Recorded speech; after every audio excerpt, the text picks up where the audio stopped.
বিসমিল্লাহির রহমানির রহিম। শুরু করিতেছি পরম করুণাময় মহান আল্লাহ তালার নামে। তিনি অসীম দয়ালু ও সর্বশক্তিমান। সত্যুর সন্ধানে অবলম্বনে একটি বাস্তবমুখী উপন্যাস বেঈমান বন্ধু লিখেছেন সৈয়দ মোহাম্মদ মাজাহারুল ইসলাম। মানুষের জীবনে কিছু সম্পর্ক থাকে যেগুলো রক্তের বাঁধন থেকেও গভীর, মায়ের পেটির ভাই থেকেও শক্তিশালী। কিন্তু সময়ের সঙ্গে সঙ্গে মানুষ বদলায়, মন বদলায়। তখন যাকে প্রাণের টুকরো ভেবে আঁকড়ে ধরা হয়েছিল, সেও দূরে সরে যায়। এই উপন্যাস সেই ভালোবাসা, ত্যাগ, বিশ্বাস আর বিশ্বাসঘাতকতার কাহিনী। বাংলাদেশের সিলেট অঞ্চলের এক অপাড়া গ্রাম ছলিমপুর।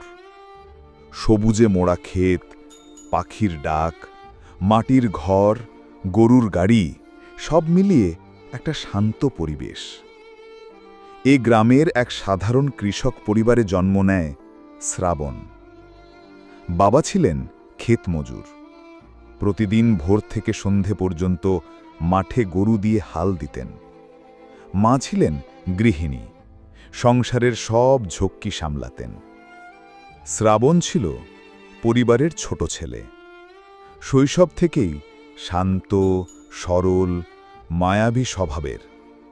গ্রামের অন্য ছেলেদের দুষ্টামিতে না জড়িয়ে সে বরং বাবার কাজ দেখা, মায়ের পাশে থাকা আর ভাইবোনদের সাথে খেলে বেড়াত।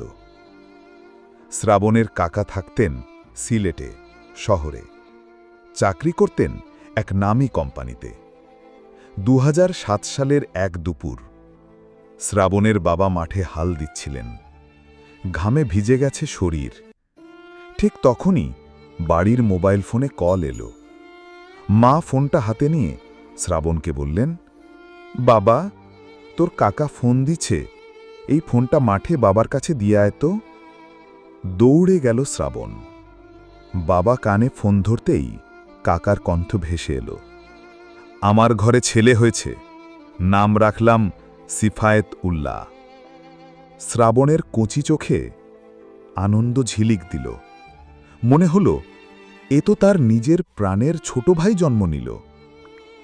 কিছুদিন পর কাকা আবার ফোন দিলেন, গলায় কষ্ট মিশ্রিত স্বর, আমার এখানে কেউ নেই, যদি একজন আপন মানুষ থাকতো পাশে। সহজ সরল মানুষ ছিলেন শ্রাবণের বাবা। ছোট ভাইয়ের অনুরোধ ফেলতে পারলেন না।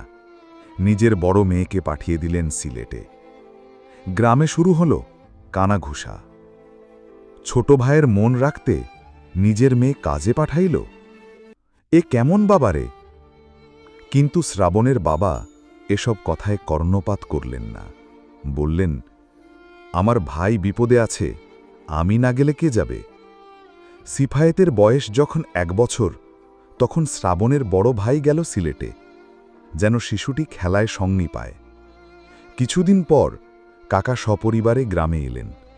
ছোট্ট সিফায়েতকে প্রথমবার কোলে তুলে নিল শ্রাবণ। আনন্দে চোখ ভরে গেল তার।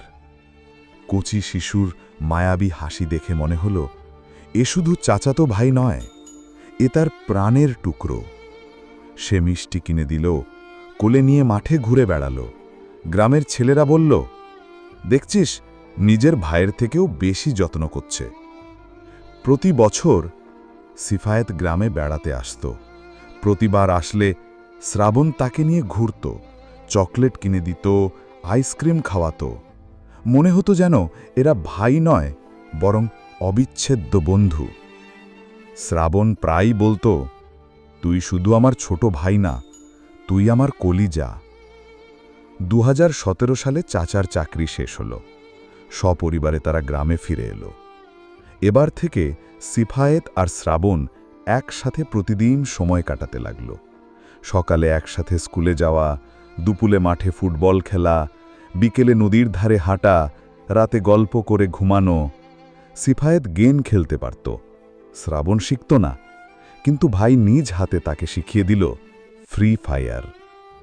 শ্রাবণ ছিল সহজ সরল মানুষ। ভাইয়ের জন্য নিজের সুখ বিসর্জন দিত। কখনো নিজের জন্য টাকা জমায় না, ভাইকে খুশি করতে চকলেট কিনে দেয়। কখনো নিজের ইচ্ছে বাদ দিয়ে সিফায়েতকে আগলে রাখে। সে মনে মনে বলে, তুই হাসলে আমার সব দুঃখ দূর হয়, তুই কাঁদলে আমার প্রাণ টাঁদে। কিন্তু সময়ের সঙ্গে সঙ্গে মানুষ বদলায়। সিফায়েত বড় হতে লাগল, নতুন বন্ধু বানালো। গ্রামের ছেলেদের সঙ্গে হাসি ঠাট্টা করতে গিয়ে শ্রাবণকে এড়িয়ে যেতে লাগল। যে ভাই একসময় তার সাথে ঘণ্টার পর ঘণ্টা কাটাতো, এখন তাকে একা ফেলে রাখে। শ্রাবণ বুঝতে পারছে দূরত্ব বাড়ছে। শ্রাবণ রাতে শুয়ে কাঁদে।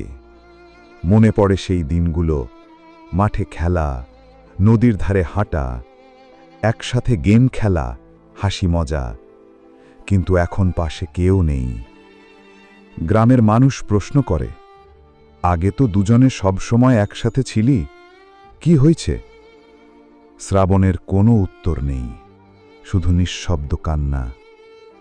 আজও শ্রাবণ ভাবে, একটা কুকুরকেও যদি এতদিন আদর করলেও সেও ছেড়ে যেত না। তুই তো আমার প্রাণের টুকরো ছিলি, কেন আমাকে ভুললি? সময় গেছে, মানুষ বদলেছে, কিন্তু শ্রাবণের ভালোবাসা মরে নাই। তার বুকের ভেতরে একটাই শব্দ বাজে, বেঈমান বন্ধু। এই বলে শ্রাবণ ভাঙা মন নিয়ে অদ্ভুত হাসি।